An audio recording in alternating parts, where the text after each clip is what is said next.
City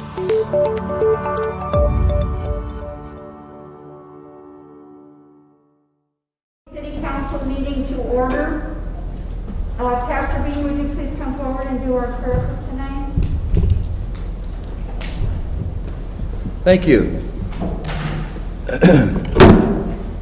Father, thank you for the opportunity we have to gather to take care of business that you've called us to do. We pray your wisdom would be upon this mayor and those that are council people here tonight as they walk into the future and the serious items that they are confronting, that you will give them wisdom for that, and that you will also provide the finances and also give strength where it's needed.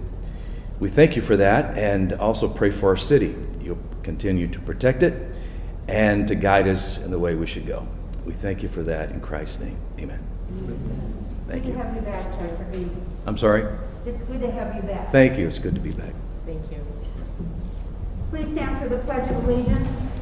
Ryan, please start us off. Pledge allegiance to the flag of the United States of America and to the republic for which it stands, one nation, under God, indivisible, with liberty and justice for all.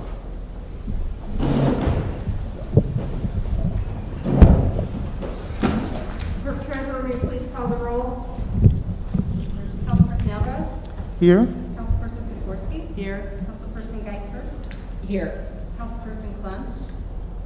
Councilperson Williams? Here. Councilperson Gully? Here. Councilperson Zilli? Here. We need to have the approval of the minutes of March 2nd. I did not see them in the Dropbox, so does everybody have them now?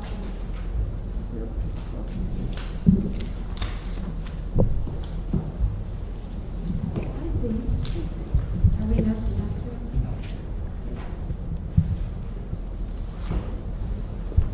I make a motion that we approve the minutes from the March 2nd meeting. Second. We have a motion by Scott, seconded by Deb. Is there any discussion? Any questions?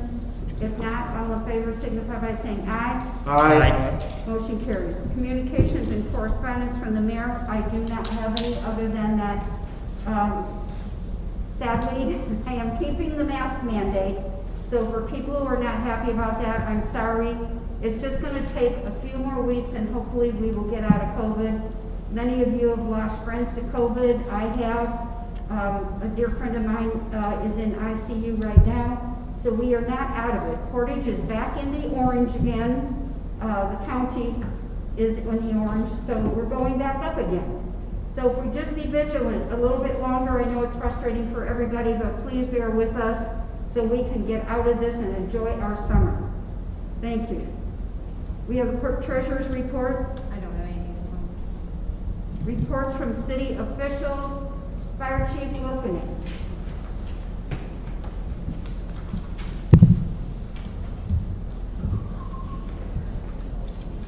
Good evening. So I sent out my letter to you all yesterday. I hope you all got it. So for last month, we were at 454 total calls. 329 of them were ambulance and 17 of them were fire calls. So that brings us up to the year-to-date of 1,325 calls. 955 ambulance, and 38 fires. Last year we were at 1136 total calls, so we are up almost 200 calls from last year, and last year was our record-breaking year. So, another thing that I wanted to point out was last year we had, at this time, we had 9 fires, and this year we're at 38. So we have been quite busy as far as fires go. Also between the county, helping county and Gary, the mutual aid calls.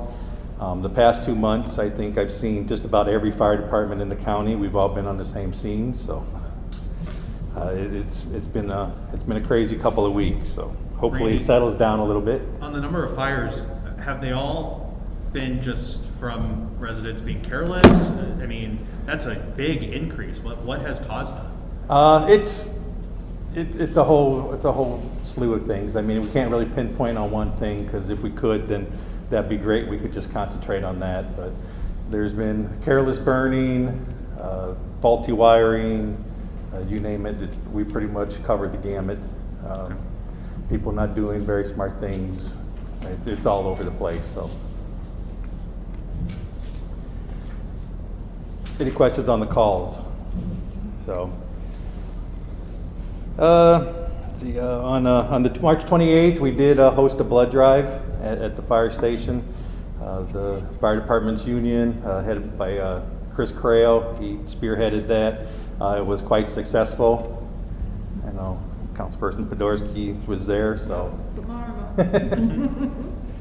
So hats off to those guys for doing that. We also partnered with the Portage Kiwanis for an Easter egg fundraiser. People purchased candy-filled eggs, and then what we did was between the fire department and the Kiwanis Club, we all went around and hid the eggs in the people's yards for the kids, and I think it went over really well, and I think people who participated enjoyed it. That was headed up by Dan Kodacek and Renee Akers. They helped organize that, and one of our other administrative assistants, Julie Thomas, she was like one of the chief egg stuffers. So. We did have a retirement this last month. Engineer Ray Smolar retired after 24 years of service. Ray was one of our real long-time fire investigators and investigated dozens of fires, so we're really going to miss Ray. So he's off to bigger and better things. With his retirement, that opened up an engineer position, and Mike Wordis was promoted to engineer. We did hire 3 new firefighters. Paramedic Grant Hunsley, he was hired, and he's in the fire academy right now. We hired EMT Tyler White. He is currently working on turn, and he is in paramedic school now.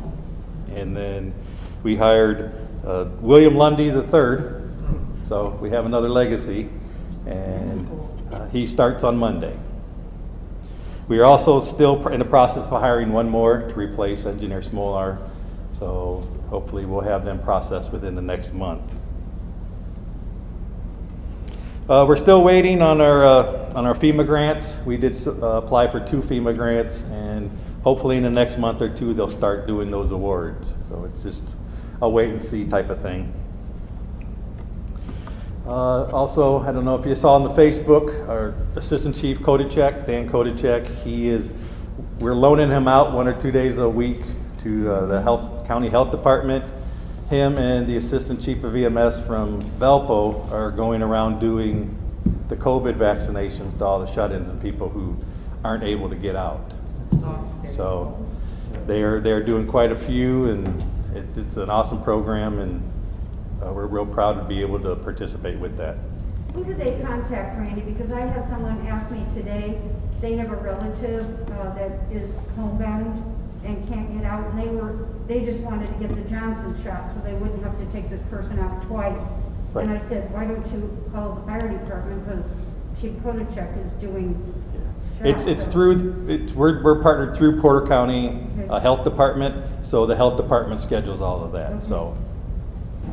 So yeah, if anybody has somebody that they know of, then just call the health department, and then they'll advise them what to do and help set it up.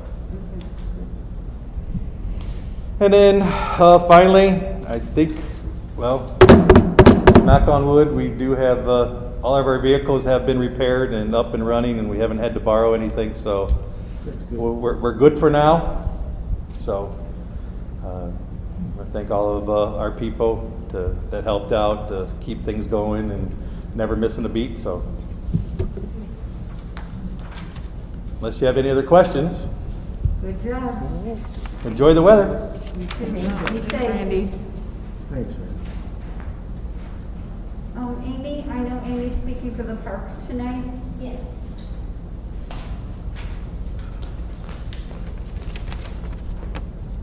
Okay, a few things. It's a really busy season here. I mean, we're barely sitting down. So this weekend actually is our Mother's Day Madness Craft Show. It's here Saturday and Sunday, 9 to 3. We would like everyone to come. It's free to get in. There's crafters in Oakwood, and it is mask mandate in here. Our first baseball tournament is this weekend at IG West, Imagination Glen, and we are booked from now until September for baseball tournaments. So it is going to be very busy over there. Spring soccer registration has ended. We're actually up 31% since 2019, so it's really good. That's going to be starting the end of the month, so that's fantastic. A lot of little ones going to be playing. Starting last week, I had a crew for the weeds starting. We started here at Woodland Park, like the sign beds, a couple of places around here, and then starting yesterday, we moved to Gilbert Park. So we're going to be kind of freshening up, doing some weeding and things like that. And we're actually hiring for more. So if you know anyone who's looking for a job, send them to the website, and they can submit an application that way. And that kind of goes right in. On April 24th, we have a Cleanup to Green Up Day. So this is a citywide cleanup. So the whole city of Portage, Parks Department, Mayor's Office, the EDC, and the Chamber were all working together to clean up the city. So Amy and Nancy both actually sent a letter to all the businesses of Portage so we can kind of get them all involved, clean up their areas. There's a lot of work that needs to be done. And then we're going to be doing blasts on social media, websites, and things like that, some marketing. Cruise nights start May 4th here at Woodlands. Guys love it. It goes all the way through October, so those are fun nights. The market on this square, that's our farmers market here in Portage. It's every Friday. It starts May 14th. It goes all the way through August 27th. At the opening day, Lakeshore Paws is actually going to be here, and they're going to be bringing dogs available to adopt. So everybody needs a dog. So and that's it. If you guys had any questions about anything. I do. Amy, on the craft show, isn't there also something about donations for the food pantry? Yes, ma'am. So if you guys could, any type of non-perishable, bring that in. We would definitely appreciate that, and we get that over there to them. Awesome. Thanks, Amy. Amy, did you want to say anything about the concerts on Tuesday night, or? Yes, so the concerts, the music in the park are going to be starting up in June, which is very, very exciting. That's happening again, the PTLEA, and it's going to be downstairs here at Oakwood, and we love the concerts in the park. Getting some music back in the park is amazing. So not sure the lineup yet, but we will be having events put on our Facebook page. You guys can look at that, and then there's also going to be some marketing, some banners, some flyers, some handouts, rack cards from the PTLA. They'll get those all out also. Thank you. Oh, yes, No, I sir. was going to say, it's good to see the parks coming alive. Yes, it is so good. We are busy. It's a good season. Thank you, everyone. Thanks, Amy. Chief Candiana?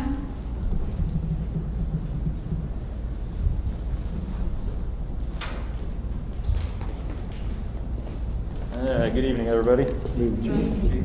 I sent you all the my sheet here with our calls for service, Russ, things like that. So real briefly, I'll go through some of the numbers here for you. Through March of this year, we had 3,177 total incidents. It's up about 500 over last year. And obviously the shutdown occurred sometime mid-March last year, so that might have something to do with that, but we're obviously starting to get busier.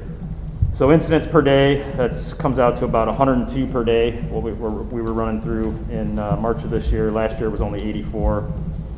And for 2021 year-to-date, we're at 8,315 total incidents, as opposed to 8,092 last year. So we are obviously, at this point, it seems we're busier than last year, and we haven't really hit our busy season of the summer yet, so we'll see what's to come. Give you some breakdown on the arrests. It's pretty similar to the type of stuff that we've been dealing with for the last couple months. Case reports in March, that's a typo there, 577. That's got us at 1,442 case reports we've taken so far year to date. So we've been busy. Just a couple other things about the calls for service. Obviously, like I said, they're up. We're up about 18 calls per day since last month.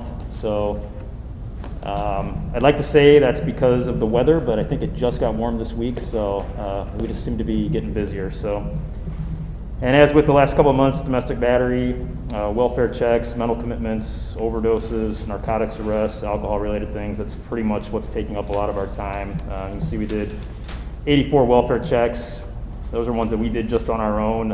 Accompanying those with some of the ones we probably did with the fire department. That's an even higher number. So, I don't know if that's still just a carryover of COVID and the hard times that people have been going through the last year, but we are still dealing with a lot of that.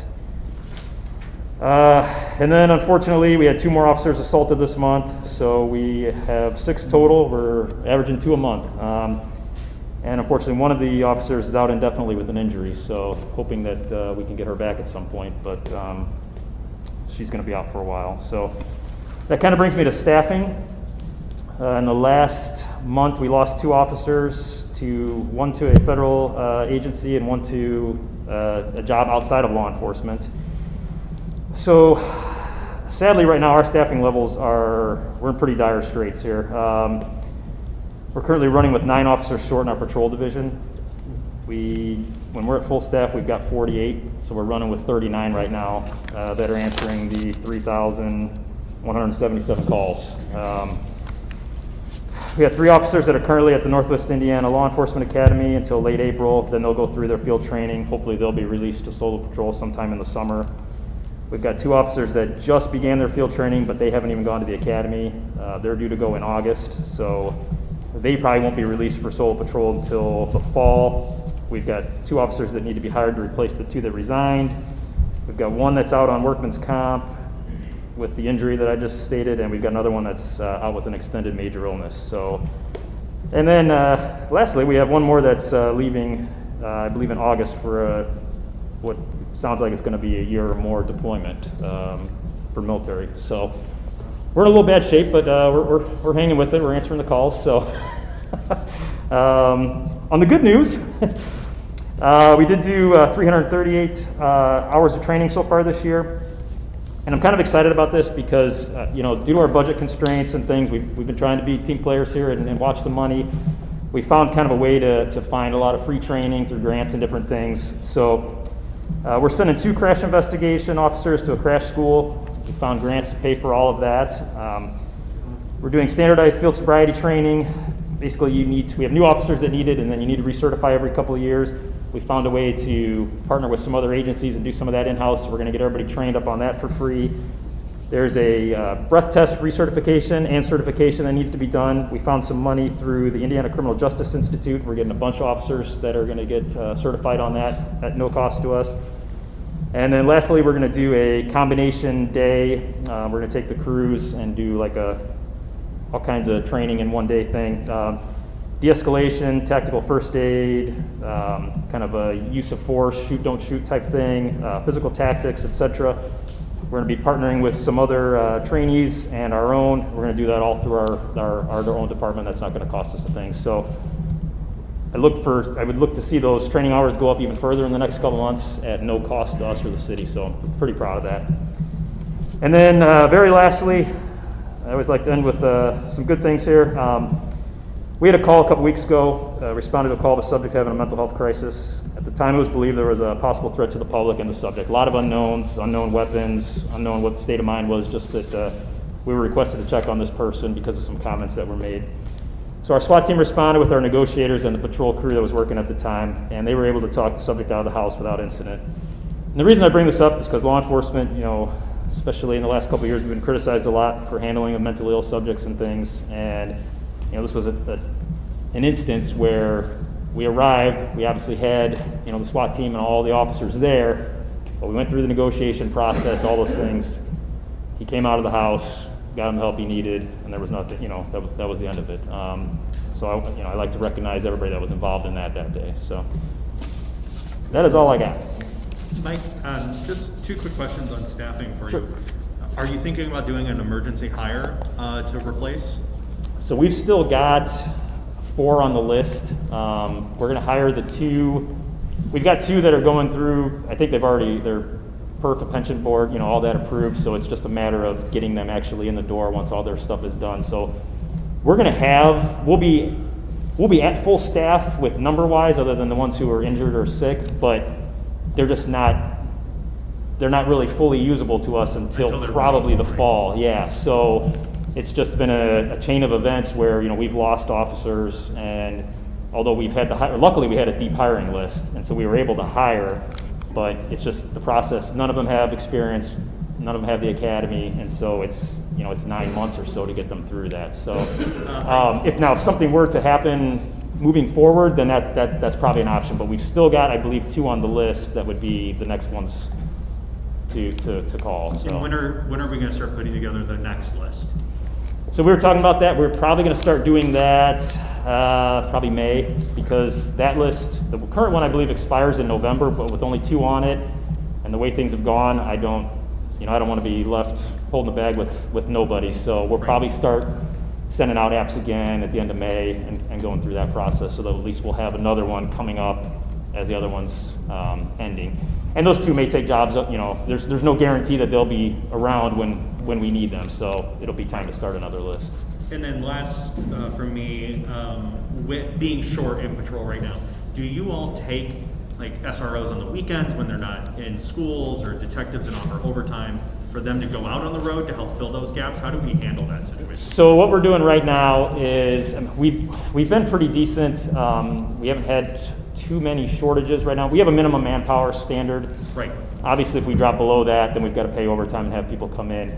Luckily, where it is right now, it's March, not a lot of vacations, so we're okay. We're running pretty close to our minimums, which is rough on the officers because they're at a minimum, which is what it is. It's a minimum. So, but as far as filling shifts, we're not at that point yet. But we do have a plan for coming into the summer. I mean, if we're already at this amount of calls, the summer's probably going to be busy. I mean, we're hoping that COVID is starting to be in the rearview mirror, even though things have gone, the other direction a little bit. But I believe that the summer, a lot of people are going to be out. I think we're all going to be busy. So we've got some plans for some cover shifts, some things to bump up that the amount of officers that are out there. So as far as the SROs, they're committed to the school through the end of the year. But yeah, if we get into problems, we've got all kinds of other options. We've only got 2 officers that are in outside deployments right now. We've got an interdiction officer, and we've got one in the Porter County Drug Unit. We actually had to pull one out. One of the officers that left came from there, and I told them, we don't have the manpower to replace that right now. So we're pretty much, we don't have a whole lot of wiggle room, but we're making it right now. So. Okay. Anything else? Great job. All right. Thank you. Thank you. Superintendent Reader. Last but certainly not least for all he does. Just a real fast report here. For the street department, leaf season is here. Not leaf season, but spring leaf pickup. So we're going to run that for just a couple weeks throughout the city. There's a number of residents that have raked up those leaves that have blown against fences during the winter time, so they're out to the curb. If you do have any that need to be picked up in your areas, just quickly email us. We could add them to the list, but we are making our rounds. Saturday extended hours for the department are going to start April 30th, and those hours are from 10 a.m. to 2 p.m. and they'll run through the summertime. We are requiring a yard pass. It's really simple. You just come into the office, fill out an application, and we give you a yard pass. It's good for 2 years. It's absolutely free. What that does is we've had individuals sneaking in from out of town utilizing our services, and we try and avoid that, or contractors utilizing taxpayer services, so we want to avoid that. So amnesty is heavy this month and last month because we had a great March and the weather was great. Everyone's cleaning out their garages, and I imagine everyone's getting those stimulus checks and spending money on new furniture, so there's a lot of beds out there, couches out there to be picked up, so give us patience in that. We are running a little bit behind this week, so give us some patience. Also, with sanitation, our numbers did go up a little bit compared from February to March in expenses for trash. We are also taking advantage of South Shore Clean Cities, so they are helping us to write some grants for some CNG equipment and some infrastructure grants. So much good news is coming down the way here, and once those things are written and they're approved, I'll bring them before the council so we could have a presentation on those type of stuff. So Ryan Liskitz is our contact individual. He's doing a great job. He's done this for many municipalities over the years, very experienced at writing these grants. So, any questions? And Randy, I'm sure your department's aware of this, but on Samuelson Road, just north of Fifield Court, so if you're heading north on Samuelson on the east side, Yes. they tore the street up there. I don't know what. I documented that yesterday. I took pictures and sent them off to NIPSCO. It Was that a contractor that did that? NIPSCO hired a contractor to do some gas repair lines. There was a leak there. Okay. So they are aware of that, and they're going to be fixing that as soon as possible. So Good. Yeah, it's pretty rough going through there when you're heading north. It is. The compost site, Randy, is open? Yes, the compost site is open. I will post the hours on our website, or our Facebook website. So I think those are Monday through Friday from 8 to 4, and Saturday from 8 to 3, I think. So, but it's that general. It is open on Saturday. Residents could go up there if they want, pickup trucks, trailers.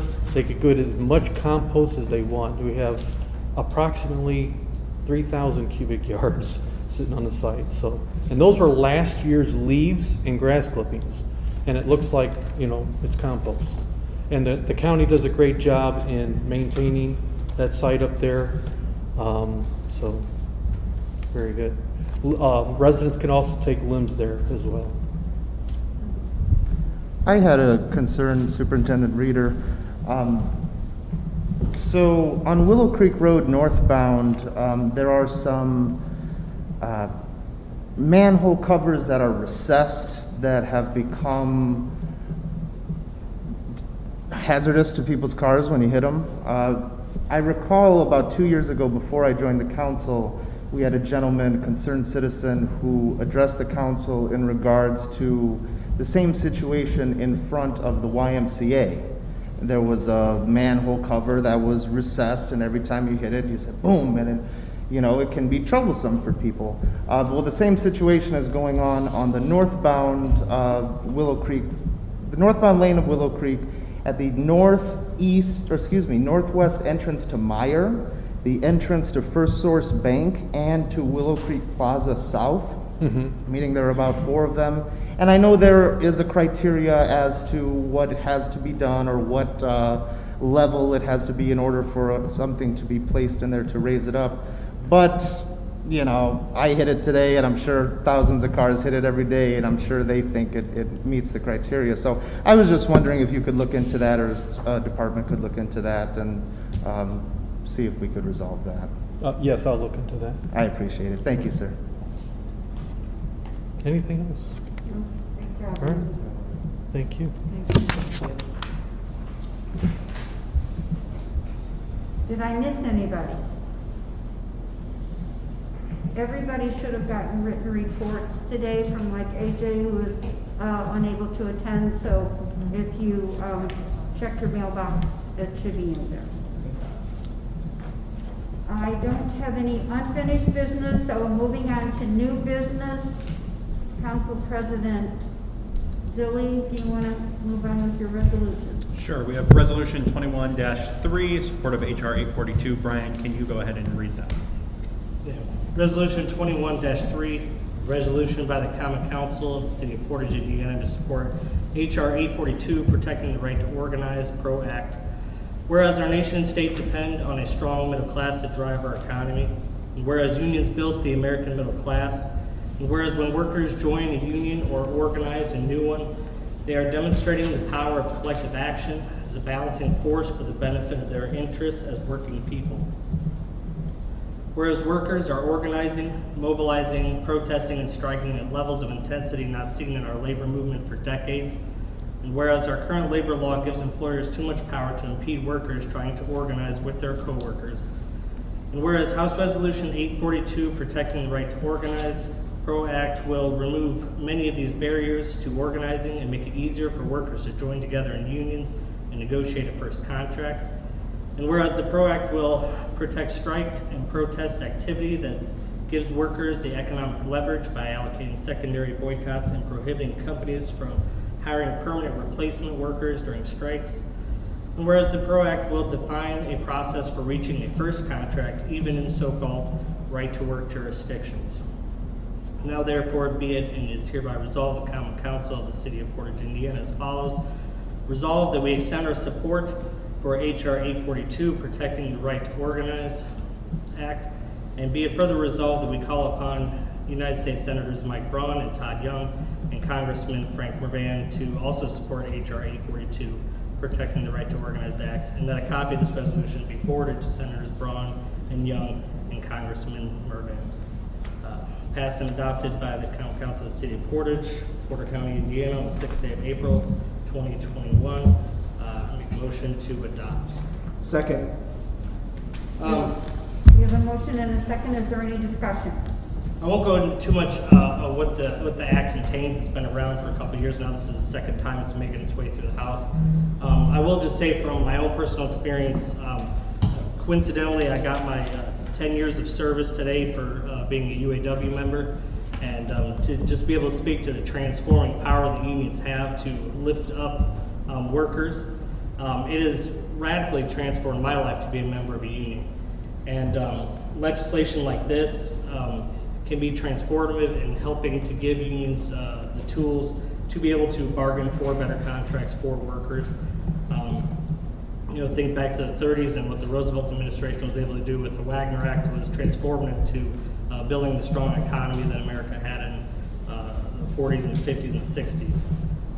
And so I'm proud to be a union member, and I'm proud to support the PRO Act, and just ask that everybody would also support this. I know that Frank Mervan has already supported it as it's passed the House and it's on to the Senate. Is there any further discussion? If not, all in favor signify by saying aye. Aye. Motion carries. Thank you. Mayor, can we make sure once this is signed that we get a copy off to both senators and Congressman Mervan? And I think council will, I think the idea is that we'll all sign the letter that goes to them. So if we can coordinate that as well to get that letter signed. Okay. We have the acceptance of various CF1s and SB1s.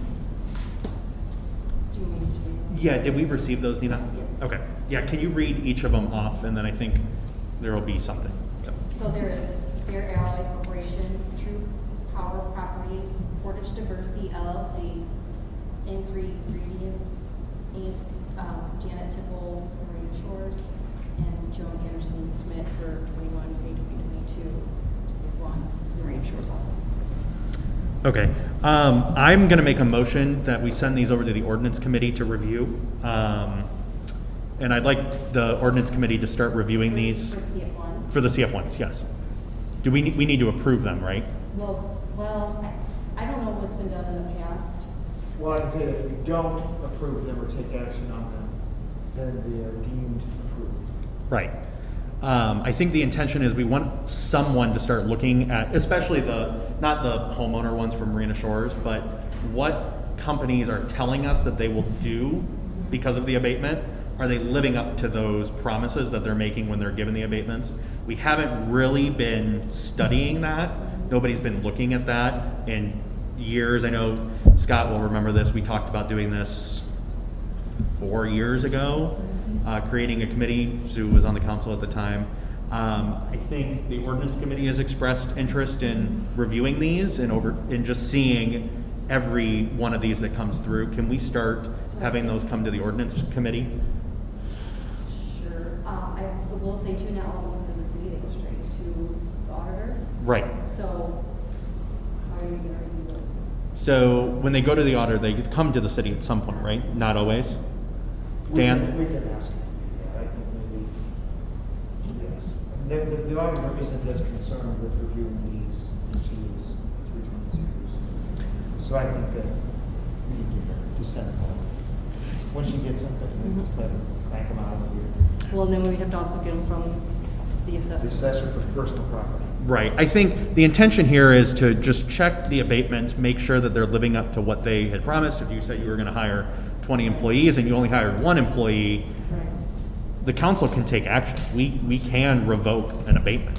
I would concur, President Zilli, that there needs to be some validation of what these companies commit to. And we're talking about the commercial abatements, the industrial abatements. And the ordinance committee has agreed to take that under their responsibility and look into how valid these abatements are to make sure they're in compliance. So if memory serves, I think you have the receipt of the CF1s, you have 40 to 45 days upon which you may take action on them if you, so you have 45 days to review it. And during that time, if you make a finding, you make an initial, if you're fine with them, you don't have to do anything. You can accept them and say that you find that they're in compliance. If you decide on looking at those that they are not in compliance, then you notice up the property owner for a hearing within 30 days of that finding, and the property owner is brought here and we have a hearing. Yep. And I think the other intention would be, let's say we're reviewing one, it is past 45 days, that could happen. Coming to the next year, we could make that business owner aware, look, we reviewed this, it was approved because we only have a 45-day window, but you said you would do this. Next year, we will ensure that you have done this. Yeah. And I think it puts those businesses on notice.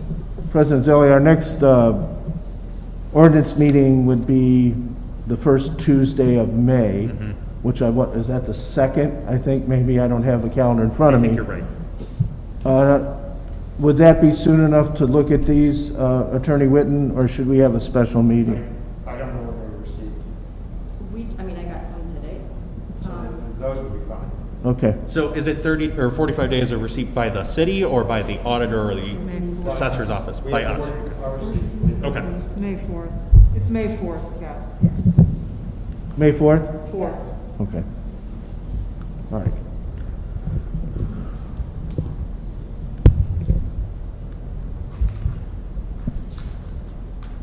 So I don't think there's anything to do on these right now. We'll have the ordinance committee review them, and if there are any follow-up questions, they can coordinate those. And then going forward, we'll just have them review these on a rolling basis as they come in at their monthly meetings.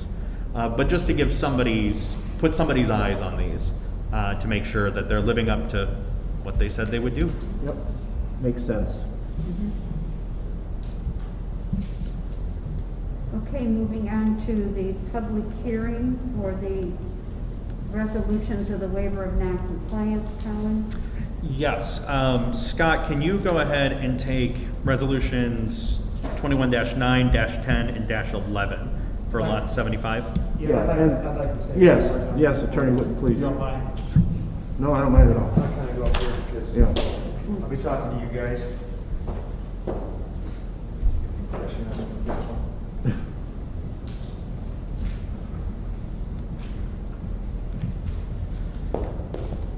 So what you've got in front of you there, as you know, and we've had some discussions, are a series of request for waivers of noncompliance. I think that for purposes of tonight, as President Zilli was alluding to, and then Councilman Williams, is that we should take them in 2 batches because they're just a little bit different. There's a little bit of nuance between the 2 batches. So I think the thought was we'll start with lots 75A, B, and C. Correct. Correct? So there's a little bit of a history lesson on this one. I want to remind the council a couple things, and then we can kind of move into those. 75 was a little bit different than the others. If you may recall from last year, June of last year, I believe, we addressed the waivers of noncompliance with lots 75, A, B, and C. In that when we approached that, I advised the council that it would appear that way back when it was just lot 75, the resolution approving the tax abatement originally wasn't signed. For whatever reason, nobody had a signed copy. So what I had you do at the last time we brought this up, again, June of last year, was I had you address this with a reconfirming or reaffirming the tax abatement to sort of fix that problem, and then go into the waivers of noncompliance. And in that June meeting, you passed all the 3 resolutions. You gave the waiver of noncompliance for 19 pay 20, and you reaffirmed the tax abatement from the original request back in, I think, probably 17, memory serves there. So, flash forward, here we are, and as we talked at the last meeting, I wanted to make sure, and I wanted to confirm that the auditor had all the required forms before we kind of embarked too far down the rabbit hole. And the reason for that is, as you may recall, she didn't have the Form 322 or the CF1s at the time of our last meeting. The problem with that is the 322 form is what the property owner uses to apply for the first time to the county auditor for the tax abatement. Without that, she can't do the tax abatement. So it was imperative that we get those all in along with the CF1. CF1 is more for our benefit, as we talked about earlier. That's where we have the opportunity to review to make sure that they're in compliance. Not so important with this residential situation, more important for commercial. But myself and the clerk treasurer and the auditor spoke kind of an 11th hour powwow to go through all these lots. So lot 75A, 75B, and 75C now currently have the 322s and the CF1s in the hot hands of the auditor. So those are in. Those got in March, I think 1 February of this year. So they have their required forms in to request the tax abatement of the auditor. So we've already approved the waiver of noncompliance nearly a year ago on 19 pay 20, but because the 322s weren't ever turned in by the property owner until now, I was a little bit concerned about that waiver. So it was my thinking, along with talking with the auditor, that if we're going to sort of embark on the new waiver of noncompliance, probably a good idea to do 19 pay 20 again, if that's the board's intention. And then you also have 20 pay 21 in front of you. So I've given you 2 possible routes that you can go down. I guess there's a third, you could not do it. But I mean, if you're interested in giving the waiver of noncompliance, you've got option 1 that's in front of you that is just 19 pay 20. And then you've got the other option. Again, I captured 19 pay 20 and I added in 20 pay 21. So that's where we're at now with lot 75A, B, and C.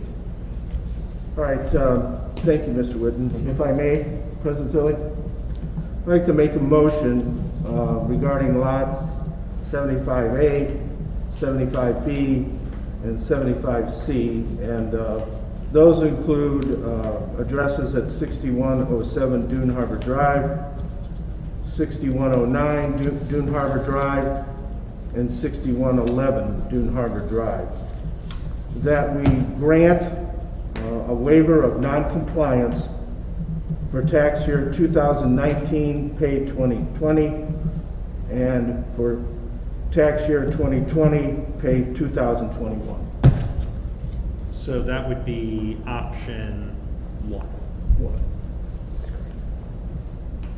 I will second that motion. Dan, do we need to read one of the resolutions? Why don't you read just sort of you can do it by title only. You don't have to do the whole resolution. You can just do it by title. Do it by what? Title only, just read the title. Okay. So these are resolutions 2109, waiver of noncompliance, and resolution reconfirming tax abatement for Marina Shores Lot 75A.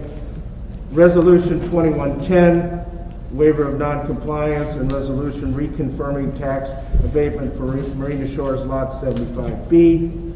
And resolution 2111, waiver of noncompliance, and resolution reconfirming tax abatement for Marina Shores Lot 75C. I have a question. Can we make it so that everyone understands that this is it? Well, with respect Going to the forward, you yeah, gotta- so with respect to this, yeah, I see where you're going, Councilwoman. So the 322s are in, so that's the startup. So they're done with the 322s. It's really the CF1s that are annual that we're talking about tonight. So I don't think we're going to have much issue. I mean, the auditor could care, like to see CF1s, but she's not going to not give them tax abatement for CF1s, right? So these lots, I think, from the perspective of the auditor and the tax abatement, what we do tonight will take care of them. And it's my understanding, at least with this phase, the tax abatements that we did, this is it, I think, for the lots. But someone could correct me if I'm wrong. But so I think we're good. Okay. And again, they should turn their CF1s every year annually because that's what the law requires. Yeah. Okay. And I think just to clarify, if a resident doesn't, the city does have the ability to Yes. revoke a tax abatement. Yes. So I think, just adding on to that, to be clear, we are not going to grant, I am not in support of granting these waivers again in the future. You file your CF1s each year. That they should know about this by now. Marina Shores should have made them aware. They should know now. They've had to go through this process. This is it for me.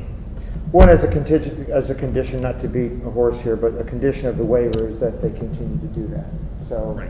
they could lose the waiver we've given them. So I think just given the fact that everybody got their documents in to the county, I think now we're all on the same sheet. I think everybody kind of understands. So hopefully this is For lot 75. for less than. Okay. And we still have to make a decision on the rest of them. Right. Which Yep. we will do here in a few minutes. Yep. So you have a motion and a second. Is there any further discussion? If not, Nina, call the roll on that, please. Thank you. Councilperson Everest, Yes. Councilperson Jaworski, Yes. Councilperson Geisler, Yes. Councilperson Williams, Yes. Councilperson Gully, Yes. Councilperson Zilli. Yes. Madam Chairman, the remaining lots that you have in front of you, a little bit different. One, we don't have to reconfirm tax abatement. Those resolutions were signed originally and sent in. But what we're asking on lot 46, 79A, 79C, 58, and 8A is this is their first year. So we're looking for a waiver of 20 21, and again, in our 11th hour discussion with the auditor, all the paperwork is in on all these lots as well. So she has the 322 to clarify, she has the 322 and the CF1 on all the lots that I just mentioned. All right, I make a motion that we grant a waiver of noncompliance for tax year 2020, pay 2021 for the following lots. Resolution number 2104, waiver of noncompliance for Marina Shores Lot 46. That's at 5975 Beacon Lane. Resolution number 2105, waiver of noncompliance for Marina Shores Lot 79A at 6155 Dune Harbor Drive. Resolution number 2106, waiver of noncompliance for Marina Shores Lot 79C at 6155 Dune Harbor Drive. Resolution number 2107, waiver of noncompliance for Marina Shores Lot 58 at 1209 Bayside Drive. And finally, resolution number 2108, waiver of noncompliance for Marina Shores Lot 8A at 5928 South Dune Harbor Drive. I will second that motion. You have a motion and a second. Are there any further discussion? Yes, I think some of the residents might be here. I know we had asked for residents to be here at the last meeting. I don't necessarily think that they need to speak on these, Dan, but I want to make sure that they know to file these in future years. So if you are here, So all please the make sure you 322s file are these. in. We just need the CF1s every year. You got May 10th, the auditor's looking for them. We got it, Awesome. for sure. Okay, we have a motion and a second. Any further discussion? If not, Nina, call the roll, please. Councilperson Alvarez? Yes? Councilperson Jaworski? Yes. Councilperson Geisfors? Yes. Councilperson Williams? Yes. Councilperson Williams? Yes. Councilperson Zilli? Yes. Thanks, Dan. Thank you, Attorney Reed. We have the introduction of ordinances. Colin, back to you. Yes, we have ordinance 21-2, amending the municipal code entitled Use of Consumer Fireworks. Debbie, can you go ahead and read that? An ordinance of the City of Portage, Indiana, amending Chapter 54, Article 1, Section 54-10 of the Municipal Code entitled Use of Consumer Fireworks. Be it, and it hereby is ordained by the Common Council of the City of Portage, Indiana as follows. Section 1, Ordinance Amendment, Chapter 54, Article 1, Section 54-10 shall be amended by adding subsection D with the following new text. The penalty for the first violation in a calendar year shall be $100. The penalty for the second violation in the same calendar year shall be $150. The penalty for the third and any further violations in the same calendar year shall be $200. Section 2, conflicting ordinances. Any ordinance or provision of any ordinance of the City of Portage or of the Municipal Code of the City of Portage in conflict with the provisions of this ordinance is hereby repealed. Section 3, severability. The invalidity of any section, clause, sentence, or provision of this ordinance shall not affect the validity of any other part of this ordinance which can be given effect without such invalid part or parts. Section 4, effective date. This ordinance shall be in full force and effect from and after its passage and approval by the mayor of the City of Portage and publication as required by law, passed and adopted by the Common Council of the City of Portage, Porter County, Indiana. Motion Motion to suspend? Second. We have a motion and a second. All in favor signify by saying aye. Aye. Need a motion to adopt? Motion to adopt ordinance number 2102 as amended. We have a motion and a second. Is there any discussion? Oh, go ahead. I was just going to ask Todd or Debbie to explain it, but for Dan, I don't know if you have a specific. Yeah, just what the current penalty is for a first offense. There isn't any. There is not any. And the reasoning as to $100. I mean, I get, during 4th of July week, we all are burdened by the sound of fireworks. Is $100, do you think, a good starting point? Should it be something lower and then double each time? Or, I don't know. I have I'll try to answer that question, which is not necessarily an easy question to answer, but we had to start someplace. There was some pretty good debate over where that fine should be at the committee level, and we felt that this was a good dollar amount to start with. That's the best answer I can give you. And just as a second part of that, we also looked at what other communities around us are doing. That's probably a better answer. We took that into account as well. So. He said Thank a you. better answer. Thank you. Okay, we have a motion and a second. All in favor signify by saying aye. Aye. Motion carries. Thank you. Now, quickly, I have a question. It wasn't going to affect this, but Mike, would your officers, if they deem this isn't a violation, it's a warning, they will issue a warning first, right? Yes. Okay, Colin. All right, we have ordinance 21-3, designated intersections. I will go ahead and take that.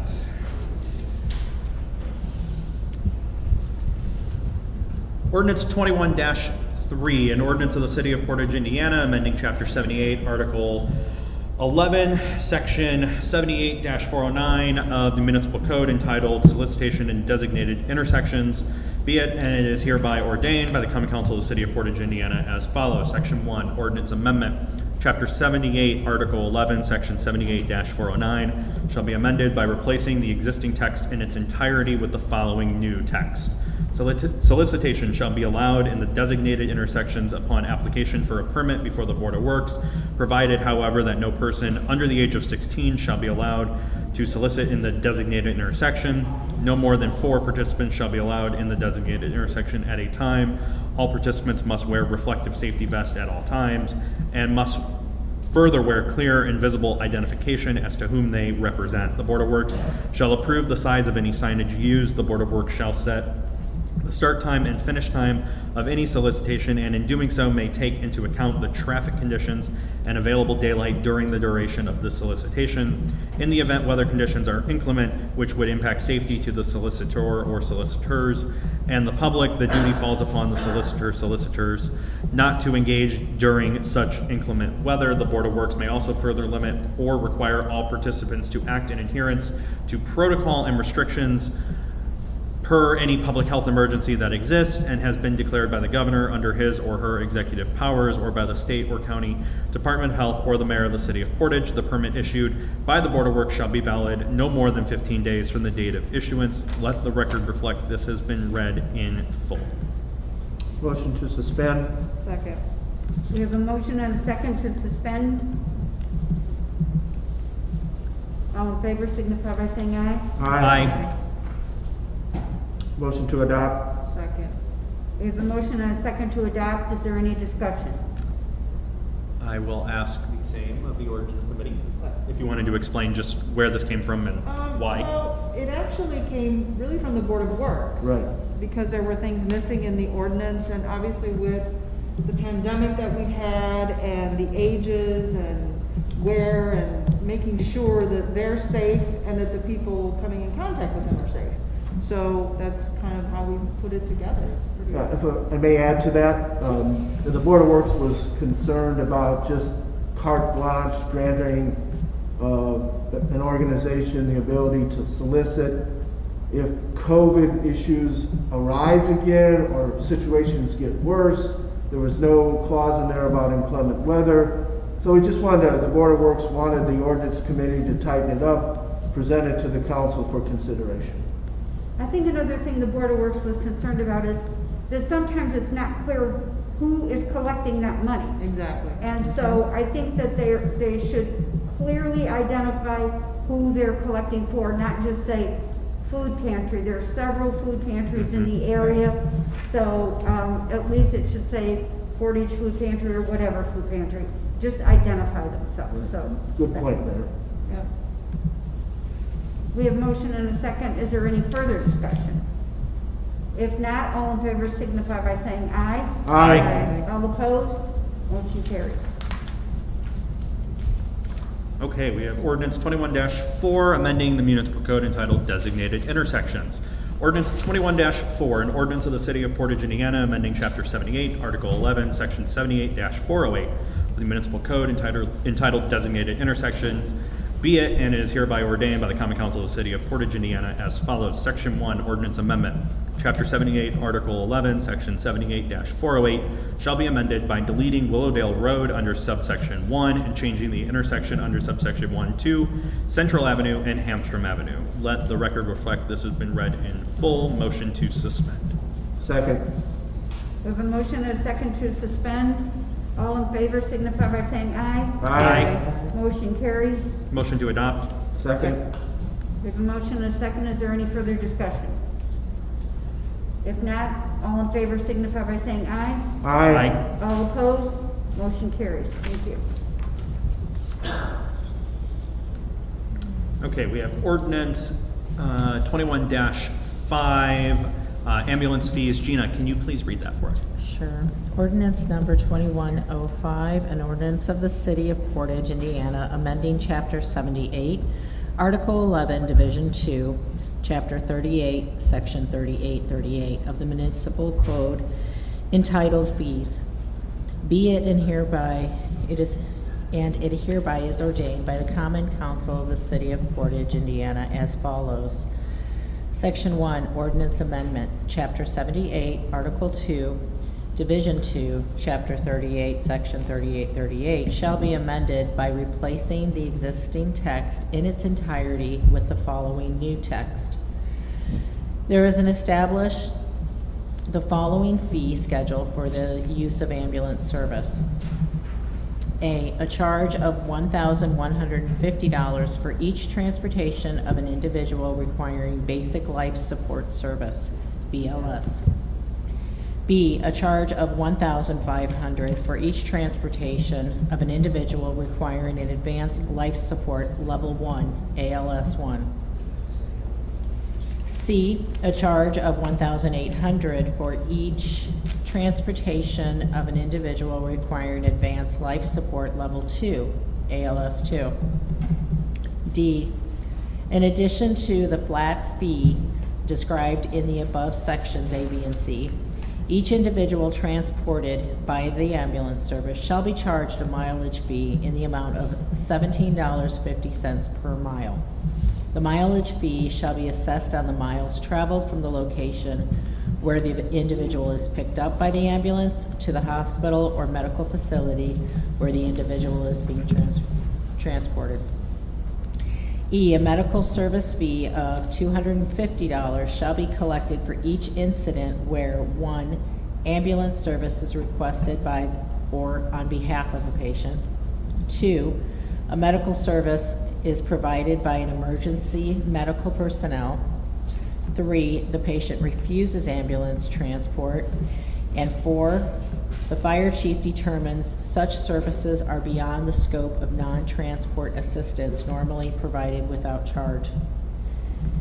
F, all fees listed in the subsections A through E shall increase by 6% annually effective January 1st of each calendar year. The notice has been passed and adopted by the Council of the City of Portage, Porter County, Indiana. Motion to suspend. Second.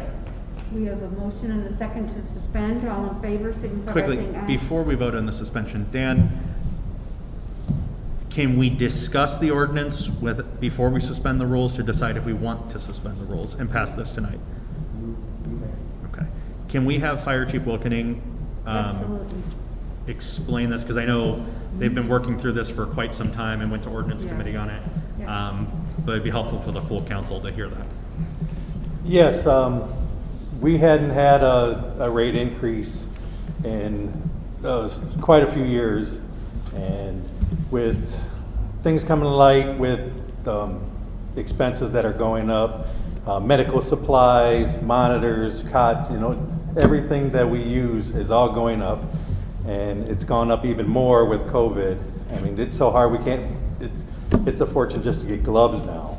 So other services in the area have also been doing this because it's a necessity that we just have to do to keep doing business.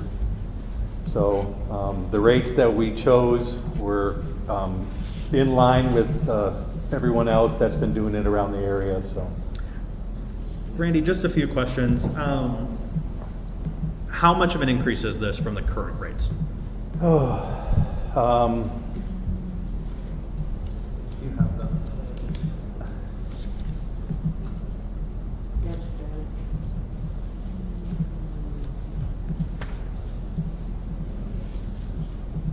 Our diligent ordinance committee note taker here. To see what the original ordinance was. Was it a significant increase? yes. Okay. The reason with that is You have it? So,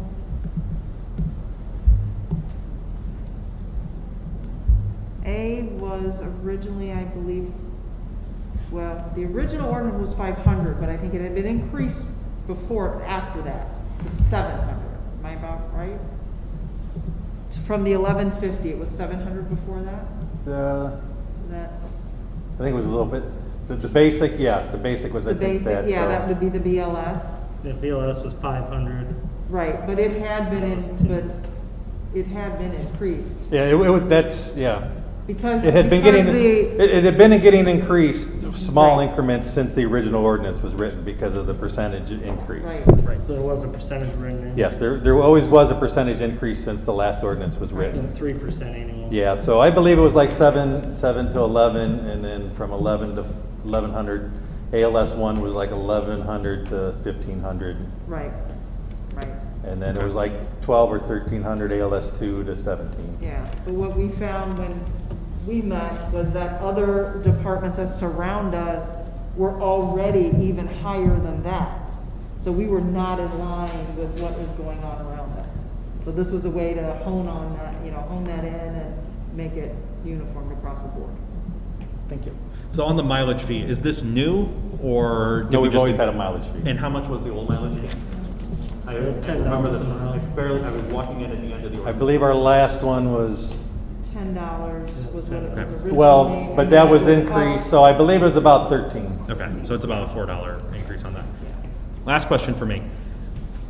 Most insurance covers this cost, right? Correct. And Medicare, Medicaid. Yes. What if a person is uninsured? Do we have a cap on how much a resident would be charged if they are uninsured or insurance doesn't cover it?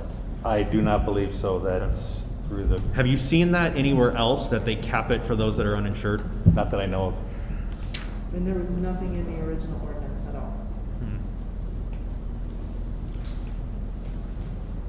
Okay.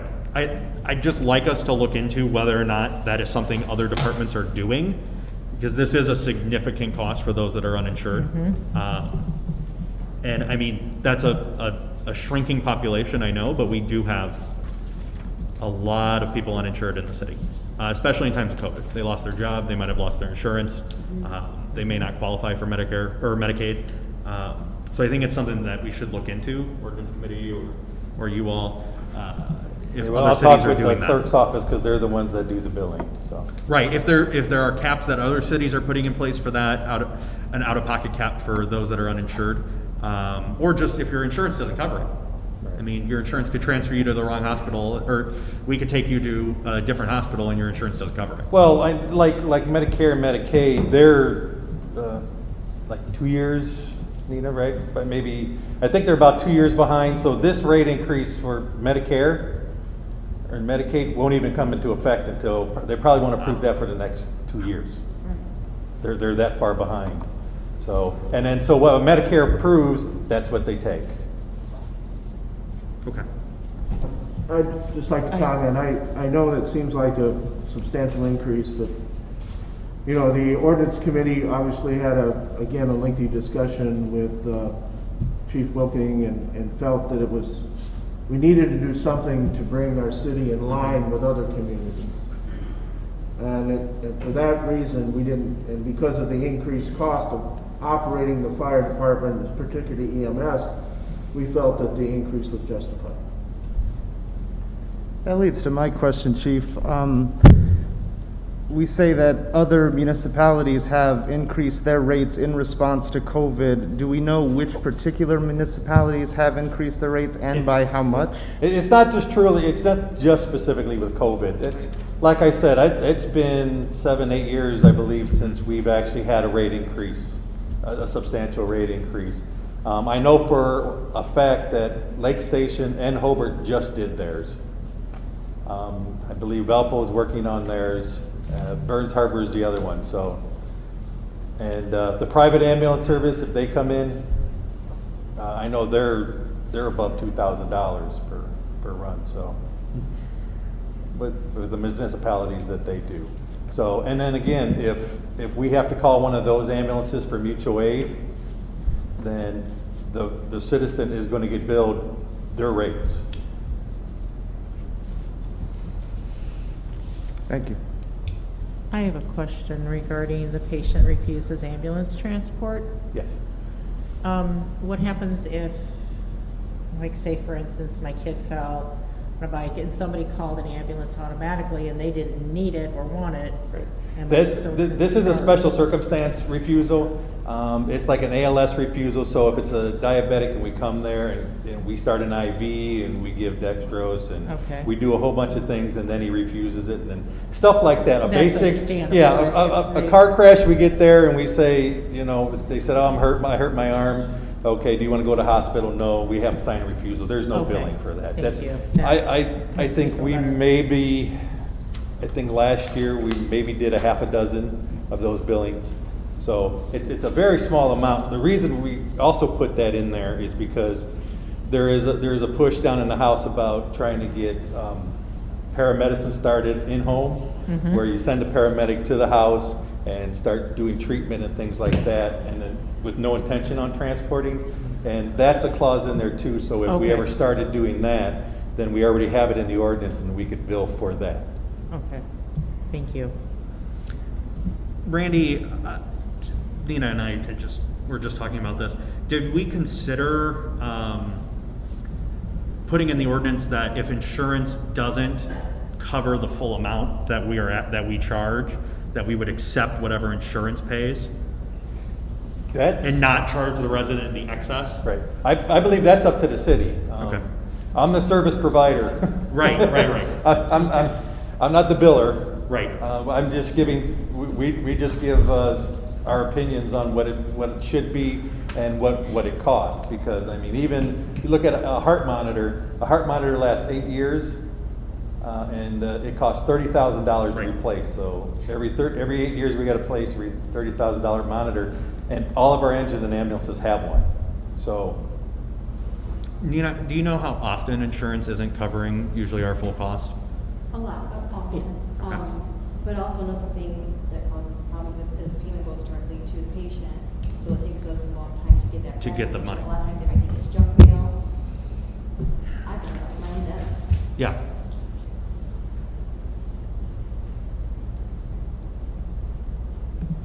I mean, they would still be responsible for, whatever deductible it is, but. Right. So you have a motion and a second on the suspension. Are you ready to vote on the suspension? I don't have anything else. What did you say? I said I don't have anything You have a else. motion and a second to suspend. You haven't voted on that yet. Right. We have to vote on it. So all in favor of voting for the suspension? Aye. Aye. Aye. Sorry, signify by saying aye. Aye. Okay, we need a motion to approve. Make a motion that we adopt ordinance 2105. I'll make a second. Ferdinand, did you vote on motion to suspend? You know, I would, I think in this instance, maybe we don't need to suspend the rules. Can we do a roll call vote on the suspension? Yeah, probably a good idea. Councilperson Alvarez? No? Councilperson Pivorsky? Yes. Councilperson Geishurst? Tina, you're up. No. You said no? Okay, we won't be voting then. I think do we still have to do it though? It's up to you, it's gotta be unanimous, so. Yeah, I mean, we don't have to keep voting, but yeah. All right, so it'll be up for a second reading on the next agenda. Can I make a request of the ordinance committee though? Yes. And I don't necessarily know that this needs to be at your next meeting, but can you look into the assignment issue where we would only take what insurance would cover and then eat the rest of that cost?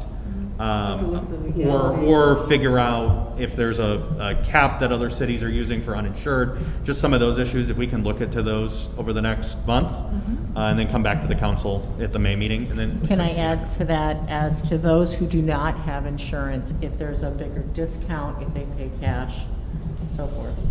Right, yep. So there's three things you want us to look at. Yes, please. Thank you. All right. Thank you, Randy. Thank you. All right, will do. Okay,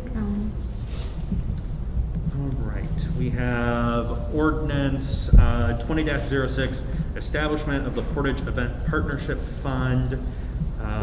Ferdinand, can you please read that? Yes, Mr. President, thank you. Excuse me.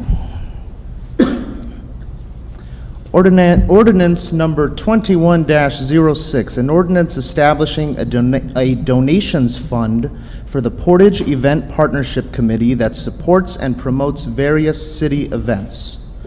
Whereas Indiana Code 36-1-4-10 authorizes the City of Portage to accept donations of money and to execute any documents necessary to receive money or other property donated from any source, and whereas the Common Council of the City of Portage has received information that various individuals and organizations wish to donate money or property to the City of Portage to be used to support and promote various city events and initiatives, and whereas the State Board of Accounts has instructed that all monies donated to the city for a specific purpose should be receipted into a separated fund properly titled and not commingled with other funds, and now, therefore, it be ordained by the Common Council of the City of Portage, Porter County, Indiana, Section 1, Creation of Fund. There is hereby established a Portage Event Partnership Fund to receive and disburse donations received for the purpose of supporting and promoting various city events and initiatives. Section 2, Purposes of Fund. The fund may be dispersed or expended for any lawful purpose that is consistent with any restrictions, requirements, or purposes required as a condition of the application donation. Section 3, Appropriation from Fund. Pursuant to Attorney General Official Opinion Number 68 and the Indiana State Board of Accounts Accounting Manual, the Common Council may authorize the expenditure of funds from the Portage Event Partnership Fund for the purposes specified by the donor or donors without appropriation. However, accounts payable vouchers must be filed and approved in the regular legal manner before payments are made from this specific fund. Section 4, Separate Accounts. If the volume of restricted donations is sufficient, the City of Portage Clerk-Treasurer may create separate accounts for all restricted donations to account for receipt and distribution of each type of restricted donation. The total activities of the separate accounts, i.e. receipts, disbursements, and total balances, shall then be reflected on a control account. Section 5, Non-Reverting Fund. Monies deposited in the Portage Event Partnership Fund shall not revert to other funds. Let the record show that the ordinance has been read in its entirety. Motion to suspend. Second. We have a motion and a second to suspend. All in favor signify by saying aye. Aye. Aye. We have a motion to adopt. I'll make a motion to adopt. Second. We have a motion by Collins, seconded by Scott to adopt.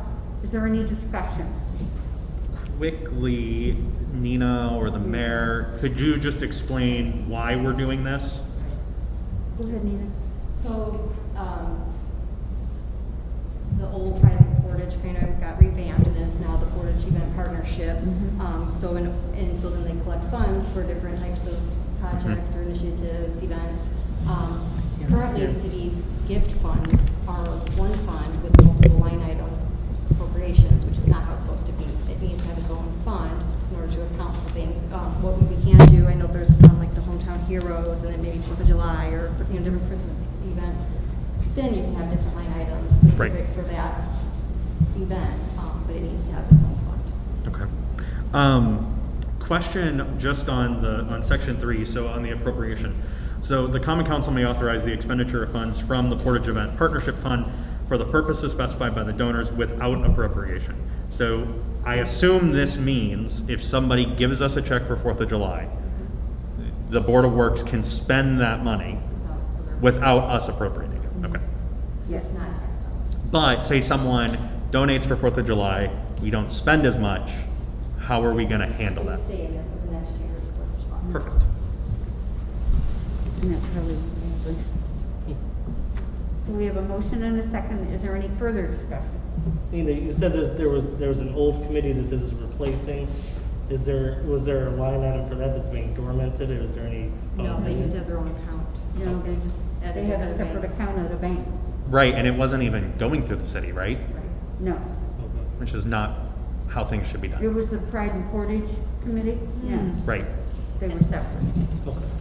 I mean, if they were the 501c3 or something, that would Right, probably be fine. right. And the checks were made out to them, but if it's just made out to the city. Yeah.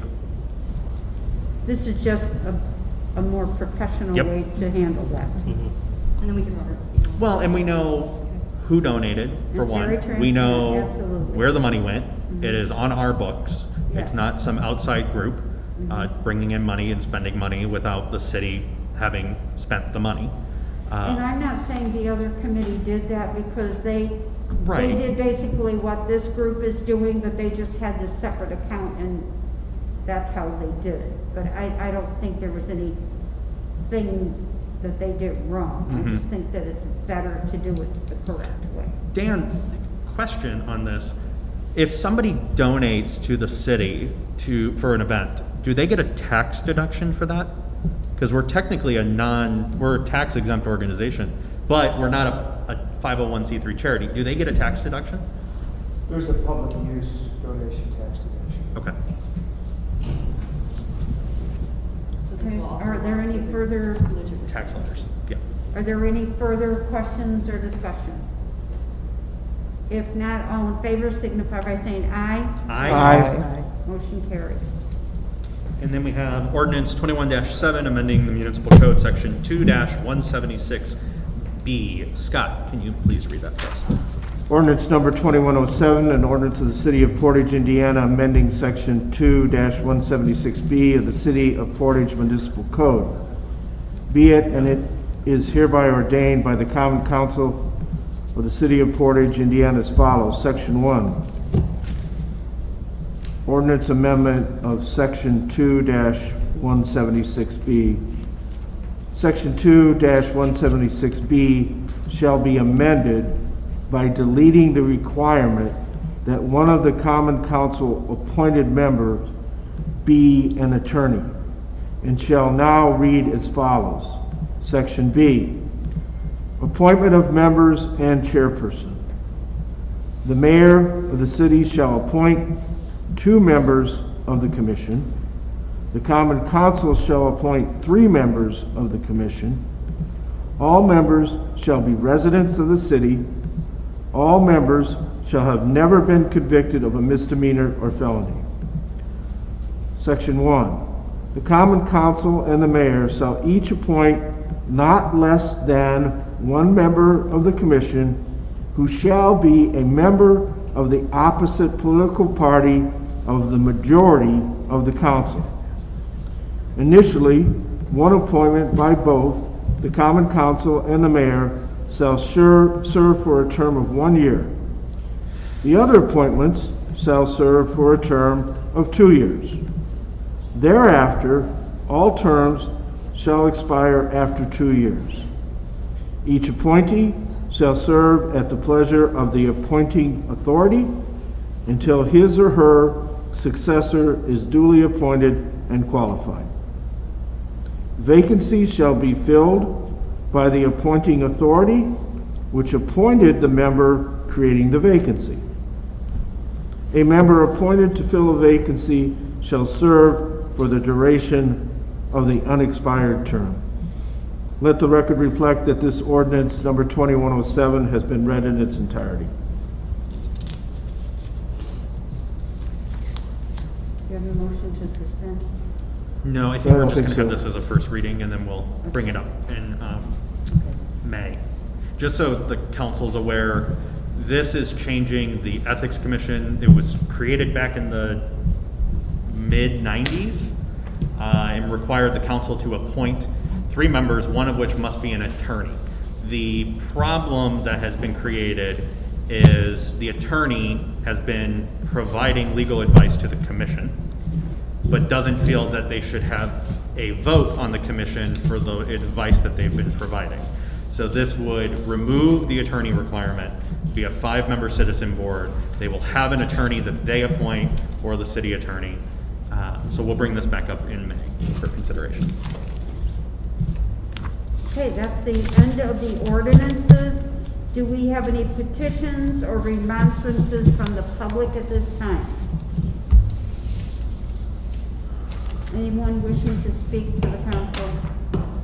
Bob, you're not coming up here and talking to us. No, I'd like to have a meeting with you later if I can. I'm not here to embarrass anybody or point anybody out. Well, thank you, Robin. So are there any other matters that are not already considered by the council that anyone wants to bring up? If not, I will ask for a motion to adjourn. Motion to adjourn. Second. We have a motion and a second. All in favor signify by saying aye. Aye. Aye. Motion carries. I don't even